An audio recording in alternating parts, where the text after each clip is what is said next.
আমি অসমৰ ইমূৰৰ পৰা সিমূৰে আত্মগোপন কৰি যেতিয়া উজনি অসমলৈ আহিলোঁ, উজনি অসমখিনিত মোৰ ইমান আইডিয়া এটা নাছিল, কাৰণ নামনি অসমত চাহ বাগানটো নাই, গোটেইখিনি মেক্সিমাম গাঁও হয়।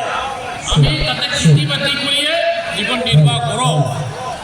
কিন্তু উজনি অসমত আহিলোঁ, ইয়াতে দেখিলোঁ বিভিন্ন ঠাইত আমাৰ চৰ্বি ঠাই আদিবাসী ভাইসকলৰ ওপৰত কিছুমান মেনেজাৰ তথা বাগানৰ যিবিলাক অফিচাৰ থাকে, এইবিলাক আদিবাসী সকলৰ ওপৰত অত্যাচাৰ আৰু জোৰ জুলুম কৰা দেখিবলৈ পাইছিলোঁ। তেনেকৈ আমি ঢেকীয়াজুলিত এটা চাহ বাগানত এনে ধৰণৰ জঘন্য কথা যিবিলাক মানে সভ্য জগতত ক'বলৈ লাজেই লাগে। এজন মেনেজাৰে আমাৰ গাভৰু ছোৱালী লৈ শুই আছিল, কিন্তু কোনেও প্ৰতিবাদ কৰা মানুহ নাছিল। ইমান বিয়া যিটো মই ক'ব নোৱাৰোঁ, কিন্তু খবৰ মই কৈছোঁ। বাধ্য হৈ আমাৰ পিতা আৰু কিছুমান যুৱক লৈ সেই বাগানখিনি ঘেৰাও কৰি মেনেজাৰক পিটিলে। পিটাৰ লগতে পিছত অলপ পিছতে আৰু সেইবিলাক আহিল। আপোনালোকে কেইমান নহয়, আমাৰ ডেকা ল'ৰাবিলাক হাতিয়াৰ নাছিল অৱশ্যে, আৰু ওচৰৰ গাঁৱৰ ল'ৰাবিলাক আছিল। তেখেতসকলে ক'লে हम लोग का ये डिमांड है सर, हम लोग को लड़की को ले करके वो ऐसा ऐसा कर रहा है, ये तो बहुत गलती का बात है, क्या चल रहा है। आर्मी बिलाक प्रभाव हो गया এনেধৰণৰ কথা। ইয়াৰ পিছত উজনি অসমতো দেখিছোঁ, আমাৰ নামনি অসমতো আমি 10-15 বছৰ দিন ৰেলীত থাকিলোঁ।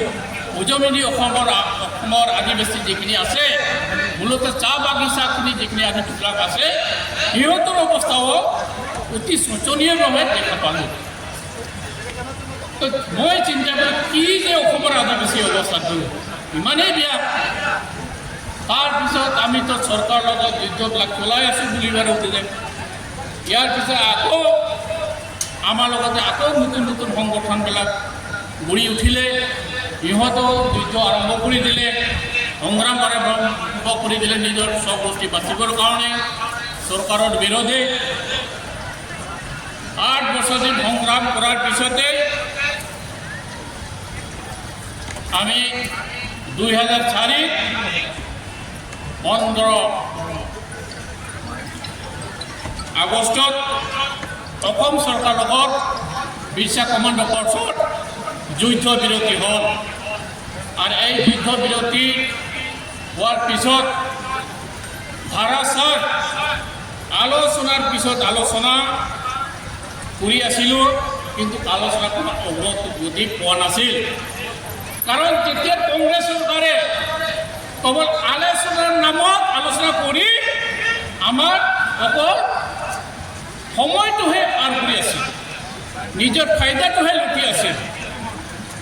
কিন্তু যেতিয়া বিজেপি চৰকাৰক অসমত আহি তেতিয়া এক ধাপ মানে আলোচনাটো আগবাঢ়িল, আলোচনাটো আগবাঢ়িল। বিজেপি চৰকাৰ পিছত তেতিয়া আমাৰ সাসপেনশন অপাৰেশ্যন এটা এগ্ৰিমেণ্ট হ'ল। আৰু সেই এগ্ৰিমেণ্টৰ ভিত্তিত দিল্লী চৰকাৰৰ লগত অসম চৰকাৰৰ লগত কেইবালানি আমি আলোচনা কৰিছোঁ, বহুবাৰ আলোচনা কৰিছোঁ। আৰু এই আলোচনা কৰি যোৱা 2022 চনৰ 15 ছেপ্টেম্বৰ অৰ্থাৎ আজিৰ দিনত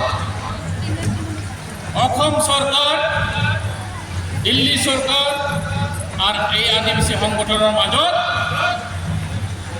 বিজেপিৰ আশীৰ্বাদত এই চুক্তিখিনি সম্ভৱ হৈ গৈছে। আদিবাসী চুক্তি,